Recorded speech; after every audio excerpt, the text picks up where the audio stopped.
Welcome to choice academy. நான் உங்களின் science Saravanan. மாணவர்களே, நம்முடைய 10ஆம் வகுப்பு பாடத்தில் டைப்ஸ் ஆஃப் கெமிக்கல் ரியாக்ஷன், வேதி வினைகளின் வகைகள், இந்த பாடத்தை நம்ம பார்த்துட்ருக்கோம். அதில் பார்ட் 1 வீடியோ கம்ப்ளீட் பண்ணிட்டு முடிச்சிருக்கோம். பார்ட் 2 வீடியோ இன்றைக்கி பார்க்க போகிறோம். பார்ட் 2 வீடியோவில் எல்லாமே கொஞ்சம் பேசிக்கான விஷயங்கள் தான். பார்ட் 3 ரொம்ப இம்பார்ட்டன்ட், எல்லாமே சம்ஸ் வரும். ஓகே, பார்க்கலாம்.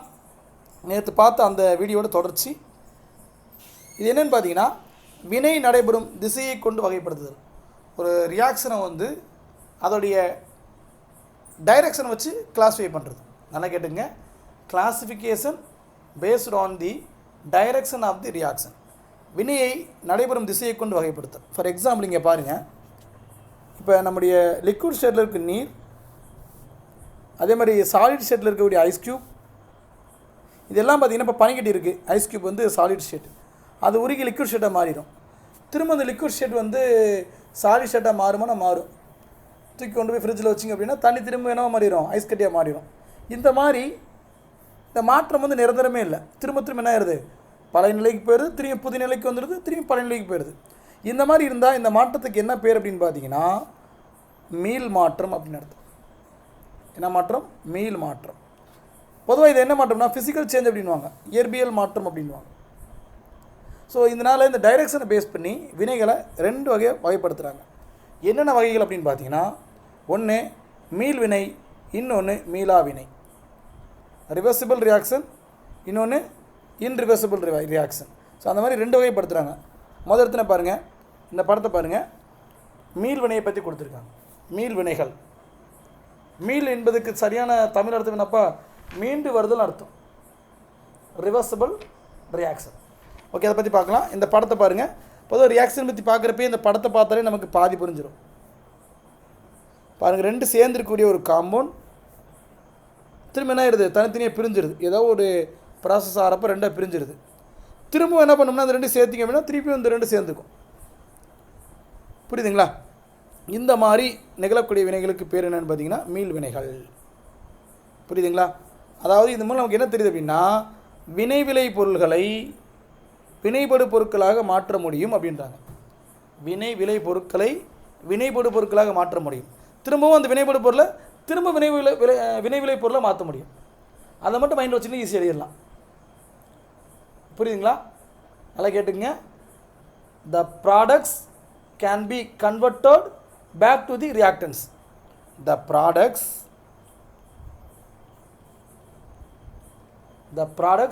Can be converted back to the reactants. வினை விளை பொருள் என்னது? ரியாக்டன்ஸ். நேற்று பார்த்தோம்.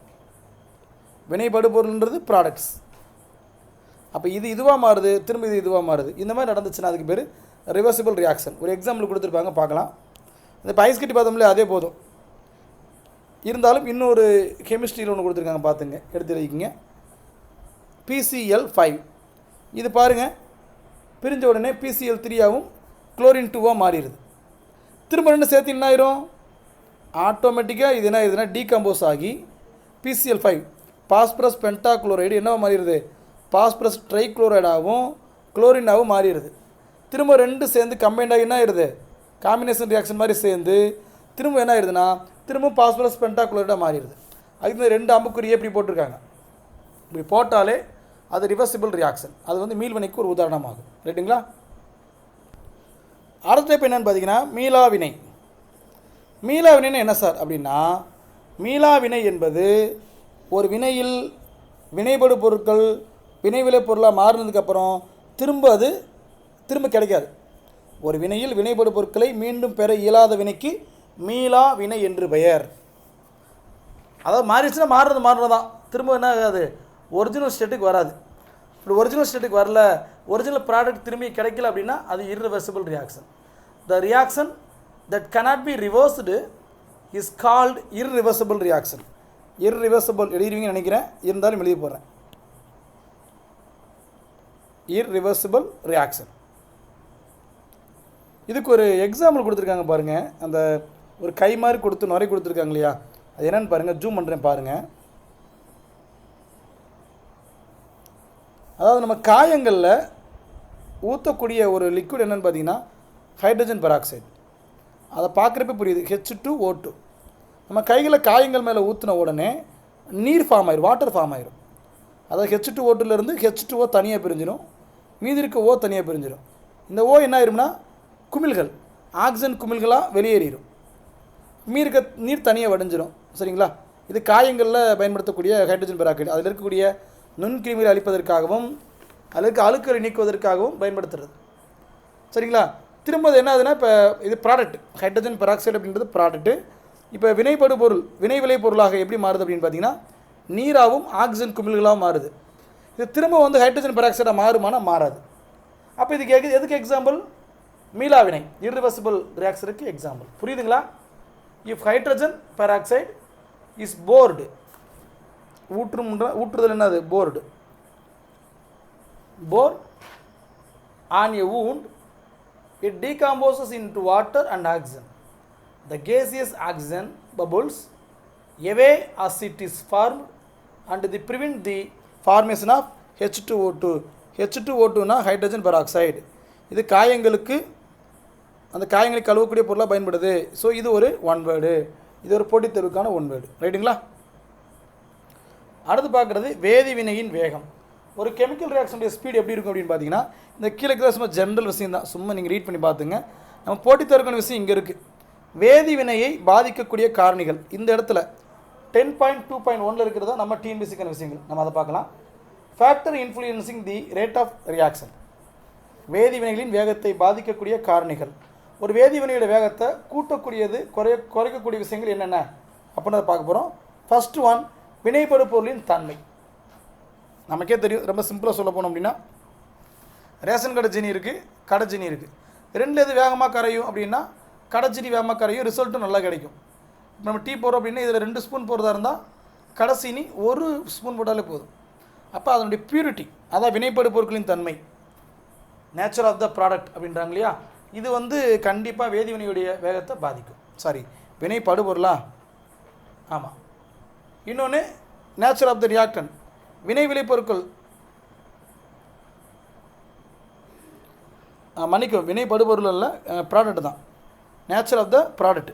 ரெண்டாவது டெம்பரேச்சர். டெம்பரேச்சர் கூட கூட பொதுவாக பார்த்தீங்கன்னா ஒரு ரியாக்ஷன் இன்னும் கொஞ்சம் எக்ஸ்ட்ரா தான் நடக்கும். அடுத்து வினையூக்கி, கேட்டலைஸ்ட் அப்படின்னாங்க.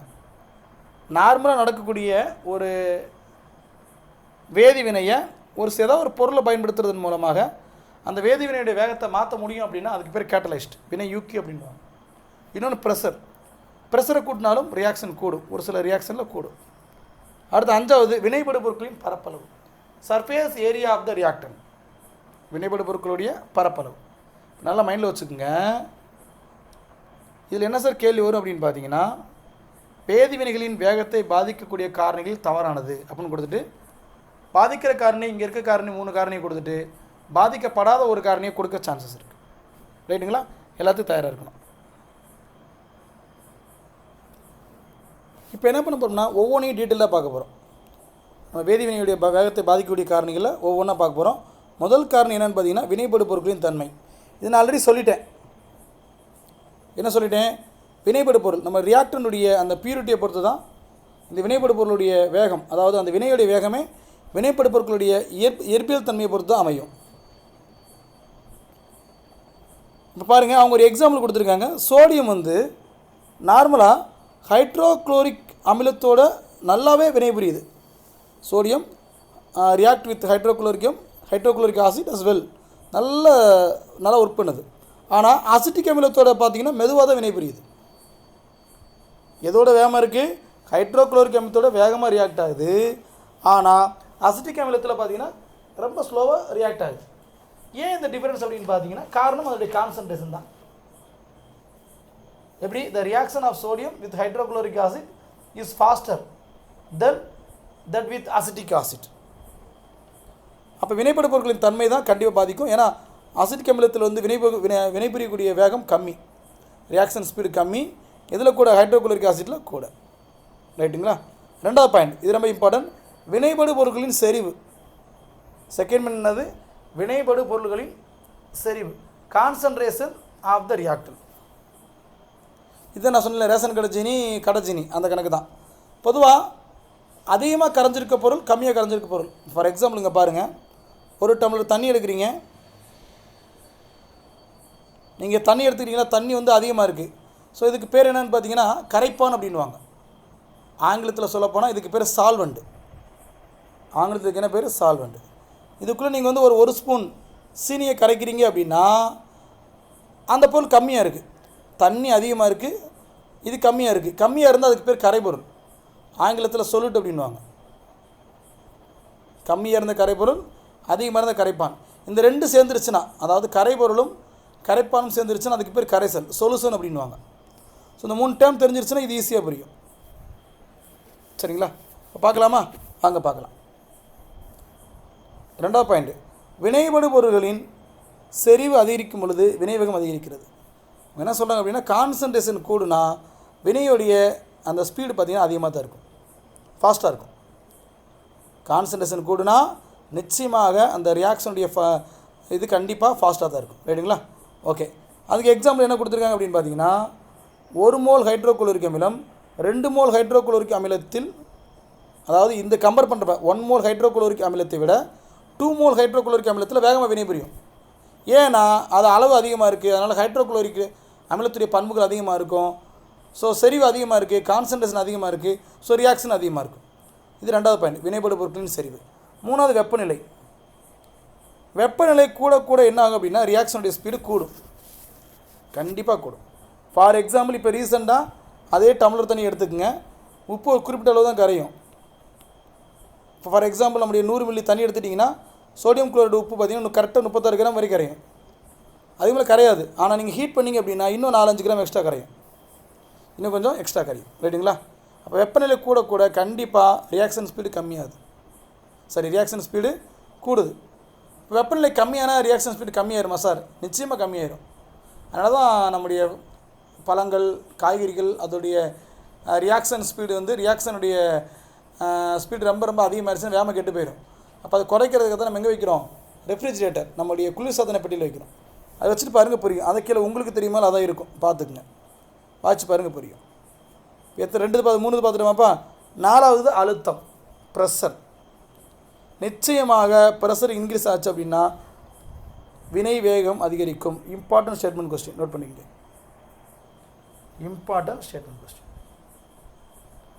If the reactants are gases, increasing their pressure increases the reaction rate. ரைட்டுங்களா? ஓகேப்பா. அடுத்து வினையூக்கி, கேட்டலைஸ்ட். இந்த வினையூக்கின்றது ஒரு ரியாக்ஷனில் நேரடியாக ஈடுபடுமா? ஈடுபடாது. என்ன பண்ணணும்? அந்த வேலை ஒரே ஒரு வேலை தான், வினையோட வேகத்தை மட்டும் கூட்டி விடும், அவ்வளோதான். A catalyst is a substance which increases the reaction rate without being consumed in the reaction. Consumed in the reaction. இது வேறு எங்கே பயன்படும் அப்படின்னு பார்த்தீங்கன்னா கூல்ட்ரிங்க்ஸ் பாட்டில் பார்த்தீங்கன்னா ஹை ப்ரெஷரை பயன்படுத்தி தான் அதிகமான கார்பன் டை ஆக்சைடு என்ன பண்ணியிருப்பாங்க? கரைச்சிருப்பாங்க. கூல்ட்ரிங்க்ஸ் பாட்டில் கார்பன் டை ஆக்சைடை கரைச்சிருப்பாங்க. அதனால் அதுக்கு பேர் என்ன சொல்லுவாங்க? கார்பானிக் ஆசிட்னே சொல்லுவாங்க. ரைட்டுங்களா? அதை கொஞ்சம் பார்த்துங்க. அப்போ ஏறக்குறைய எல்லா இதையும் பார்த்துட்டோம். ரைட்டுங்களா? இன்னும் ஒன்று இருக்கோ? எஸ், இன்னும் ஒன்று இருக்குது. என்னென்னு பாருங்கள். அவ்வளோதான். எல்லா தீர்மானங்களையும் பார்த்துட்டோம். கரெக்டாக? எஸ், ஓகே கரெக்டுப்பா. அடுத்தது இன்னும் ஒரே ஒரு ஃபேக்டர் இருக்குது. என்னென்னு பார்த்தீங்கன்னா வினைப்படு பொருளுடைய புறப்பரப்பளவு, surface area of the reactants. ரியாக்டனுடைய சர்ஃபேஸ் ஏரியாவும் ஒரு காரணம் தான். பரப்பு அதிகமாக இருந்தால் கண்டிப்பாக அந்த ரியாக்டனுடைய ஸ்பீடு அதிகமாக தான் இருக்கும், மிக விரைவாக வினைபுரியும். இதே இது அந்த ஏரியா கம்மியாக இருந்துச்சுன்னா ரியாக்டனுடைய ஸ்பீடும் கம்மியாக இருக்கும். ஸோ ஜென்ரலாக தான் இருக்குது, வாட்ச் பார்த்துங்க. ரைட்டுங்களாப்பா? ஓகே, இப்போ இதெல்லாம் முடிச்சிட்டோம். நம்ம அடுத்து பார்க்குறது சமநிலை அப்படின்ற ஒரு தலை பார்க்க போகிறோம். ரொம்ப ரொம்ப இம்பார்ட்டன்ட், சமநிலை. ஸ்டேட் ஆஃப் ஈக்குலிபிரியம் அப்படின்வாங்க. என்ன சொல்லுவாங்க? ஸ்டேட் ஆஃப் ஈக்குலிபிரியம் அப்படின்னு என்ன சார்? இந்த சமநிலையை படிக்கணுமா, ஈக்குலிபிரியத்தை படிக்கணுமானா தேவையில்லை. டிஎன்பிசியில் இதை விட மிக முக்கியமான பகுதி அடுத்தடுத்து இருக்கிறதுனால இதில் இது வரைக்கும் கேள்வி கேட்டதில்லை. அதனால் என்ன பண்ணிக்கலாம்? தாராளமாக என்ன பண்ணிக்கலாம்? ஸ்கிப் பண்ணிக்கலாம். இது மட்டும் சொன்னேன் பார்த்தீங்களா, காற்று அடைக்கப்பட்ட குளிர்பானங்கள், அதை மட்டும் நடத்திருக்கேன், அதை மட்டும் பார்த்துங்க. சரி, அடுத்து பார்க்குறது நீரின் அயனி பெருக்கம். இது நமக்கு தேவை, ஏன்னா இதை வச்சு தான் நம்ம பிஹெச் ஸ்கேலே பண்ண போகிறோம். நீரின் அயனி பெருக்கம்னா என்ன அப்படின்றத பார்க்கலாம். ஆங்கிலத்தில் சொல்லப்போனால் ionic product of water, ionic product of water. அயனி பெருக்கத்தை பற்றி நிறைய பாயிண்ட்ஸ் கொடுத்துருக்காங்க. நமக்கு தேவையான பாயிண்ட் மட்டும் எடுத்துக்கலாம். என்ன அப்படின்னு பார்த்தீங்கன்னா, ஒரு நீருடைய அயனி பெருக்கம் அப்படின்றது, அயானிக் ப்ராடக்ட் ஆஃப் வாட்டர் அப்படின்றது என்னென்னு பார்த்தீங்கன்னா, இங்கே பாருங்கள், ஹைட்ராக்சில் மற்றும் ஹைட்ரோனியம் இந்த 2 அயனிகளுடைய செறிவுகள் இருக்கு இல்லையா, அதோடைய பெருக்குத்தொகைக்கு பேர் தான் நீரின் அயனி பெருக்கம். எந்த 2க்கு நல்லா கேட்டுக்குங்க, 2 இதனுடைய பெருக்குத்தொகை. எந்த 2க்கு? The product of the concentration of the hydronium ion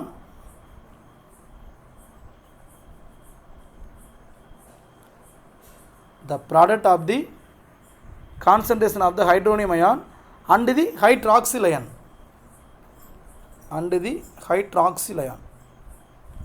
is called the ionic product of water. So இதை ஷார்ட் எப்படி சொல்லுவாங்க அப்படின்னா KW அப்படின்வாங்க. KW அப்படின்னாலே அயானிக் ப்ராடக்ட் ஆஃப் வாட்டர், நீரின் அயனி பெருக்கத்தை குறிக்கக்கூடிய ஒரு சுருக்கெழுத்து.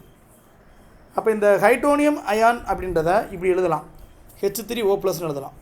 ஹைட்ராக்சில் அயன்றதை இப்படி எழுதலாம். சார் இந்த ஏன் சார் இந்த மாதிரி ஒரு ஸ்கொயர் ப்ராக்கெட் போட்டிருக்காங்க அப்படின்னா, இது எதை குறிக்குது அப்படின்னா, செறிவுன்ற வார்த்தையை தான் இப்படி எழுதுகிறாங்க. செறிவுன்ற வார்த்தையை இந்த மாதிரி சிம்பிளை நோட் பண்ணுறாங்க. செறிவுன்னு ஆங்கிலத்தில் கான்சன்ட்ரேஷன். சரிங்களா? ஓகே, நல்லா மைண்டில் வச்சுங்க. இந்த ஹைட்ரோனியம் அயனியை வேறு விதமாக எப்படி எழுதலாம்னா, இப்படி எழுதலாம். ஹைட்ரஜன் அயான் எழுதலாம். ஹெச்னா ஹைட்ரஜன், ப்ளஸ்ன்னு போட்டால் அயான், அதுலேயும் பாசிட்டிவ் அயான். அப்போ சார் இப்போ ஹைட்ரோனியம் அயன் எழுதுறோம் இல்லையா, அப்போ அது H+ எழுதலாம்னா இப்படி எழுதலாமா சார் அப்படின்னா எழுதலாம். ஏன்னா H3O+ அப்படின்னாலும் H+னாலும் ஒன்று தான். இன்னொன்று, இந்த நீருடைய அயனி பெருக்கத்துடைய அலகு கேட்பாங்க. அந்த அலகு வந்து TNPSC கொஸ்டின் நோட் பண்ணிக்கங்க. Mole square decimetre power -6. 25 degree செல்சியஸில் இதன் மதிப்பு எவ்வளவு, நீருடைய அயனி பெருக்கத்தின் மதிப்பு எவ்வளோன்னு கேட்டாங்கன்னா கரெக்டாக 1 × 10⁻⁴ -14. சார் -14 எதுக்காக சார் அப்படின்னா, இப்போ அடுத்து என்ன பண்ண போகிறோம்னா, pH அளவுகள் ஒரு ஸ்கேலை உருவாக்க போகிறோம். நம்ம உருவாக்கலை, நமக்கு முன்னாடி ஒருத்தர் உருவாக்கிட்டார், SPL சாரன்சன் அப்படின்றவர். அவர் இந்த அடுக்கில் இருக்கு இல்லையா, இந்த 14 அளவுகளை வச்சுட்டு ஒரு ஸ்கேலை உருவாக்குறாரு. அதை வச்சுட்டு என்ன பண்ணார் அப்படின்னா, ஒரு பொருள், ஒரு திரவம் வந்து அது அமிலமாக காரமான்றதை அவர் முடிவு பண்ணிடுறாரு. இதுக்கு பேர் pH ஸ்கேல். இதை அறிமுகம் செஞ்சவர் யார்? SPL சாரன்சன்.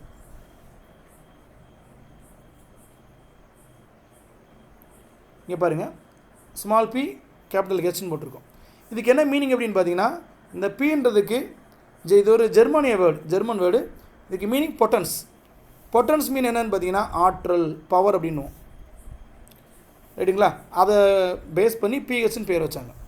இந்த சாரன்சன் 1909 இந்த pH ஸ்கேலை அறிமுகப்படுத்தினார். இதில் எத்தனை அளவுகள் இருக்குன்னு பார்த்தீங்கன்னா 0லேருந்து 14 அளவுகள் இருக்கும். கரெக்டாக 0 எத்தனை அளவுகள் இருக்கும்? 0, 1, 2, 3 இந்த மாதிரி வந்துட்டு கரெக்டாக 12, 13, 14 இந்த அளவு இத்தனை அளவுகள் இருக்கும். ரைட்டுங்களா? சரி, இந்த மாதிரி அளவுகள் எதுக்கு பயன்படும் அப்படின்னா, ஒரு கரைசல், ஒரு சொல்யூஷன் வந்து அதை ஆசிட்டாக பேஸானு தீர்மானிக்க முடியும். அது மட்டும் இல்லை, நடுநிலைத்தன்மை கொண்ட கரைசலையும் தீர்மானிக்க முடியும், நியூட்ரலைசேஷன் சொல்யூஷனையும் தீர்மானிக்க முடியும். எப்படி சார் அப்படின்னா ரொம்ப சிம்பிள். மொத்தம் 14 அளவுகள் இருக்குது. அது எப்படி கீழே எழுதியிருக்கேன் பாருங்கள். 1, 2, 3, 4, 5, 6, 7 இங்கே ஒரு கோடை போட்டுங்க. அடுத்து 8, 9, 10, 11, 12, 13, 14. இதில்ப்பா இந்த 7ன்றது தான் நடுநிலைத்தன்மை, நியூட்ரல். சார் இந்த 7 கீழே போனால் எல்லாமே ஆசிட் தான். 7 கீழே வர்றது எல்லாமே ஆசிட், அமிலம் தான், அல்லது ஆசிட். அதேமாதிரி 8க்கு மேலே போகிறது எல்லாமே, 7க்கு மேலே, 8க்கு மேலே இல்லை, 7க்கு மேலே போகிறது எல்லாமே பேஸ், காரம் அப்படின்வாங்க. இப்போ என்னுடைய கேள்வி, இந்த 2 இருக்கு இல்லையா, இது அமிலத்தன்மை அதிகமாக இருக்குமா, 6 அமிலத்தன்மை அதிகமாக இருக்குமா அப்படின்னா 2 தான் அமிலத்தன்மை அதிகமாக இருக்கும். ஸோ இது மூலம் நம்ம என்ன தெரிஞ்சுக்கிறோம் அப்படின்னு பார்த்தீங்கன்னா, இந்த 7லேருந்து இந்த பக்கம் வர வர வர வர ரைட் ஹேண்ட் சைட்லேருந்து லெஃப்ட் ஹேண்ட் சைடு வர வர வர எது கூடுது அப்படின்னு பார்த்தீங்கன்னா அந்த அமிலத்தன்மை கூடுது, அசிடிட்டி லெவல் கூடுது. நம்பர் தான் கம்மியாதே தவிர அதனுடைய ஒரிஜினல் ப்ராப்பர்ட்டி அமில பண்பு கூடுது. இப்போ pH 1னா நல்லா ஸ்ட்ராங்கான ஆசிட், pH 6.9லாம் பார்த்தீங்கன்னா கொஞ்சம் வீக்கான ஆசிட். இப்போ நம்பர் கம்மியாக அதனுடைய அமிலத்தன்மை கூடும். சார் வலது பக்கம் சார் அப்படின்னு பார்க்குறப்ப இந்த 7க்கு மேலே போனால் காரம், ஆனால் 8ன்ற அந்த காரத்தை விட 14ன்ற காரம் கூட. இது நம்ம எப்பயும் போல் நார்மலாக 8 விட 14 பெருசு தானே, அந்த மாதிரி இருக்கும். அப்போ 7க்கு கீழே போச்சுன்னா அமிலம், 7க்கு மேலே போனால் காரம். கரெக்டாக 7 இருந்தால் அதுக்கு பேர் நடுநிலைத்தன்மை கொண்டதுன்னு அர்த்தம். சரி, அப்போ ஒரு பொருள் இருக்கானா? இருக்குது. மழை தண்ணி அந்த மாதிரி இருக்குது. ரைட்டுங்களா? ஓகே. இந்த பிஹெச் ஸ்கேலை அறிமுகப்படுத்துகிறப்ப அவர் என்ன பண்ணுறார் அப்படின்னு பார்த்தீங்கன்னா, ஒரு ஈக்குவேஷன் கொடுக்குறாரு. அந்த ஈக்குவேஷன் இது தான். இதை பார்த்த புரியாது. ஆனால் இதையும் ஆப்ஷனில் கொடுத்துட்றாங்க. டிஎன்பிசியில் ஏபிசிடியில் கொடுத்துறாங்க. இதை ஈஸியாக நம்ம புரிஞ்சுக்கலாம். எப்படின்னு பாருங்கள். நான் ஒவ்வொன்றும் எழுதுறேன், கவனிங்க. நானும் சொல்கிறேன். இது என்ன சார்? இது ஹைட்ரஜன். மேலே ப்ளஸ் போட்டால் ஹைட்ரஜன் அயான். இப்படி வந்து ஒரு ஸ்கொயர் ப்ராக்கெட் போட்டால் செறிவு. இதுக்கு பேர் செறிவு. இப்போ 3 சேர்த்து சொல்லுங்கள். ஹைட்ரஜன் அயனியின் செறிவு, concentration of hydrogen ion. Okay. இதோடைய லாகர்தம் வேல்யூ இருக்கு இல்லையா? லாகர்தம்னா மடக்கை வேல்யூ. அதோடைய எதிர் மதிப்பு தான் எதுவா? பிஹெச்சா. எதிர் மதிப்புன்றதை நான் மைனஸ் பண்ணிருக்கேன். அப்போ இந்த ஃபார்முலா எழுதுறதை வச்சுக்கிட்டு இந்த ஸ்டேட்மெண்ட்டை மனப்பாடம் பண்ணிடலாம். ஈஸி தான். ஏன் மனப்பாடம் பண்ண சொல்கிறேன் அப்படின்னா, இது ஸ்டேட்மெண்ட் கொஸ்டினில் கேட்பாங்க. பிஹெச் என்பதை ஹைட்ரஜன் அயனி செறிவின், நான் போட்டோம் இல்லையா, ஹைட்ரஜன் அயனி செறிவின் 10ஐ அடிப்படையாக கொண்ட மடக்கையின் எதிர்மதிப்பாகும். அப்போ இந்த வார்த்தையாக இருக்கிறத இங்கே என்ன மாதிரி இருக்குது? ஒரு ஈக்குவேஷனை மாதிரி இருக்குது. சரிங்களா? இதை வச்சு தான் பிஹெச்சை கால்குலேட் பண்ணுறாங்க. இங்கே ஒரு டேபிள் கொடுத்துருக்காங்க பாருங்கள். இதில் ஒவ்வொரு பொருளுடைய பிஹெச் வேல்யூ கொடுத்துருக்காங்க. ஃபார் எக்ஸாம்பிள், ஹைட்ரோக்ளோரிக் ஆசிட் 4% இருந்துச்சுன்னா அப்படின்னா அதோடைய பிஹெச் எவ்வளோ இருக்கும்? 0வாக இருக்கும். 0. இதே நம்ம வயிற்றில் இருக்க இறப்பை இருக்கு இல்லையா? அந்த இறப்பையில் இருக்கக்கூடிய அமிலம் ஹைட்ரோக்ளோரிக் அமிலம். அந்த இறப்பையில் இருக்கக்கூடிய அந்த அமிலம் ஸ்டொமக் ஆசிட் அப்படின்வாங்க. அதோடைய பிஹெச் வேல்யூ 1. அதாவது ரொம்ப ஸ்ட்ராங்கான ஆசிட். அப்போ இது வந்து நம்ம என்ன தெரியுது அப்படின்னா, நமக்கு பசிச்சோடனே சாப்பிடணும், இல்லைனா இந்த ஆசிட் செக்ரேட் ஆகிடும். இந்த ஆசிட் செக்ரேட் ஆனால் என்ன ஆகும் அப்படின்னு பார்த்தீங்கன்னா, குடலில் வெந்து போயிடும். ஏன்னா இது ரொம்ப ஸ்ட்ராங்கான ஆசிட். PH level 1. அடுத்து எலுமிச்சை சாறு, இது வந்து 2. லெமன் ஜூஸ் வந்து 2. அப்போ இதுவும் என்ன தான்? ஓரளவு ஸ்ட்ராங்கான ஆசிட் தான். அதனால் எந்திரிச்ச உடனே லெமன் ஜூஸை குடிக்கக்கூடாது. காரணம் ரொம்ப ஸ்ட்ராங்கான ஆசிட். அடுத்து வினிகர், அசிட்டிக் ஆசிட் பாருங்கள், அது 3. அசிட்டிக் ஆசிட்டுடைய வினிகர் என்பது அசிட்டிக் ஆசிட். அதோடைய பிஹெச் வேல்யூ 3. அடுத்து பாருங்கள், ஆரஞ்சு பழம். ஆரஞ்சு பழத்துக்கு 35. இது இப்படி கூட ஷார்ட்கட் மைண்டில் வச்சுங்க. ஆரஞ்சு பழத்தை நம்ம சாப்பிட்டா என்ன சொல்லுவோம்? ஆரஞ்சு அப்படின்றோம் இல்லையா? Orange pH value 35. 35னா 3.5. அடுத்து சோடா நீர். சோடா நீரில் எத்தனை எழுத்துன்னு பாருங்கள். சோடா நீர் 4 எழுத்து. திராட்சை எத்தனை எழுத்து பாருங்கள்? தீராயிட்சை 4 எழுத்து. So pH value 4. அந்த மாதிரி வச்சுருங்க. சரிங்களா? வேறு வழி இல்லை. இங்கிலீஷில் பார்க்காதீங்க. இங்கிலீஷில் பார்த்தா தப்பாக தான் காமிக்கும். அதில் எண்ணி பார்க்காதீங்க. தமிழில் ஓரளவு எண்ணி பார்த்தா சரியாக வருது, அதனால் போட்டிருக்கேன். அடுத்தது பாருங்கள், புளித்த பால், சோர் மில்க் அப்படின்வாங்க. புளித்த பால்லாம் மோர் தான். அதோடைய பிஹெச் வேல்யூ 4.5. இப்போ புளித்த பால் வந்து ஸ்ட்ராங்கான ஆசிட்டா இல்லை வீக்கான ஆசிட்டாக பார்த்து வீக்கான ஆசிட் தான். தயிராக நல்லா சாப்பிடலாம். தூய பாலுடைய பிஹெச் வந்து 5. ஏறக்குறைய நியூட்ரல் ஒட்டி வந்து நிற்குது. நம்முடைய ஹியூமன் சலைவாக இருக்கு இல்லையா, மனிதன் உமிழ்நீர், அது பாருங்கள் 6 to 8. 6 to 8. இப்போ இது எல்லாமே ஏறக்குறைய பார்த்திங்கன்னா எல்லாமே அமிலங்கள் தான். இப்போ இது எல்லாமே காரம். நம்முடைய பிளட் பிளாஸ்மா, நம்ம ரத்தம் தான், அது பிளட் பிளாஸ்மான்றாங்க. இதோடைய பிஹெச் வேல்யூ 7.4. சரிங்களா? யோசிச்சு பாருங்கள். 7.4 பக்கத்தில் என்ன நம்பர் இருக்குது? 7 இருக்குது. நம்முடைய பிளட்டு நம்ம ஒழுங்காக நம்முடைய பிஹெச்சை ஒழுங்காக நம்ம மெயின்டைன் பண்ணால் நமக்கு 7.5 ஆயிரும். நம்ம பிளட்டுக்கு 7.5 ஆயிரும் அப்படின்னு ஒரு வார்த்தையை மைண்டில் வச்சுன்னு ஈஸியாக இருக்கும். ஸோ ரத்த பிளாஸ்மானா 7.4. அடுத்து முட்டையுடைய வெள்ளைக்கரு பாருங்கள். கீழே ஒரு முட்டை மேலே ஒரு முட்டை வச்சிங்கன்னா 8 ஆயிடுதான். அப்போ முட்டையுடைய வெள்ளைக்கருடைய பிஹெச் மதிப்பு 2 முட்டை வச்சா 8. ஸோ 8 தான் ஆன்சர். அடுத்து கடல் நீர். கடலினுடைய பிஹெச் வேல்யூ ஈஸியாக மைண்டில் வச்சுக்கலாம். எப்படி? கடல் நீர் ஆங்கிலத்தில் எழுதுங்க சி வாட்டர். லெட்டர்ஸ் எண்ணி பாருங்கள், கரெக்டாக 8 எழுத்து இருக்கும். எண்ணி பார்த்துக்குங்க. அடுத்து சமையல் சோடா, பேக்கிங் சோடா அப்படின்வாங்க, எல்லாம் ஒன்று தான். இதோடைய பிஹெச் வேல்யூ என்னன்னு பார்த்தீங்கன்னா 9. எத்தனை? 9. சமையலுக்கு லெட்டர்ஸ் எண்ணி பாருங்கள். 1 2 3 4 5 6 7 வந்துருச்சு. சமையல் என்பதை அதில் இங்கிலீஷில் எழுதிட்டு சோடாவை தமிழ் எழுதுங்க. நமக்கு ஏற்ற மாதிரி மாற்றிக்குவோம். ஏன் சொன்னால் இதில் 2 எழுத்து, இது ஒரு 7 எழுத்து, 2 கூட்டினா 9. இதுதான் பிஹெச். ஸோ இப்படிலாம் யா வைக்கணுமானா இதுக்கு பேர் தான் ஷார்ட்கட். இப்படி தான் மைண்டில் வச்சாகணும். அடுத்து ஆன்டாசிட், அமில நீக்கி. அமில நீக்கியுடைய பிஹெச் வேல்யூ 10. நம்ம உடம்புல அதிகமான அமிலத்தன்மை உண்டாச்சுன்னா இந்த டேப்லெட் போட்டிங்க அப்படின்னா என்ன ஆயிரும்? அந்த அசிடிட்டியை நீக்கிடும். அடுத்து அமோனியா வாட்டர். அமோனியா வாட்டருடைய பிஹெச் பார்த்திங்கன்னா 11. அமோனியா வாட்டருடைய பிஹெச் வந்து 11. சுண்ணாம்பு நீர் லைம் வாட்டர் இதோடைய பிஹெச் என்னது 12. எத்தனை 12. அடுத்தது ட்ரெயின் கிளீனர் வடிகால் சுத்தமாக்கும் பொருள் இப்போ அநேகமாக ப்ளீச்சிங் போர்டு கலந்தது அதுக்கு எவ்வளோன்னு பார்த்தீங்கன்னா 13. இந்த லாஸ்ட்டாக எரிசோடா என்ன சொல்லியிருக்காங்க எரிசோடா. சரி இன்னும் கீழே இருக்கா சார் இருக்குது இன்னும் 2 இருக்குது நான் டேபிள் ஒன்று மேலே தூக்காம விட்டுட்டேன் மன்னிக்கும். இன்னும் பார்த்தீங்கன்னா அமிலத்தில் 2 விட்டுட்டேன் சொல்லிடலாமா.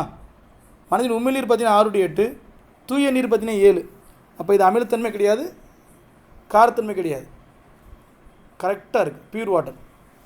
தக்காளி சோறு நான் தக்காளி சோறுன்னு போது தக்காளி சாறு 4.2 காப்பி 5.6. காப்பி அமிலமாக காரமாக கேட்பாங்க. காப்பி பார்த்தா தெரியுது கண்டிப்பாக அமிலம்தான். சரி இப்போ இது வரைக்கும் பார்த்தோமா ட்ரெயின் கிளீனர் வரைக்கும் அதோடைய பிஹெச் வேல்யூ 13.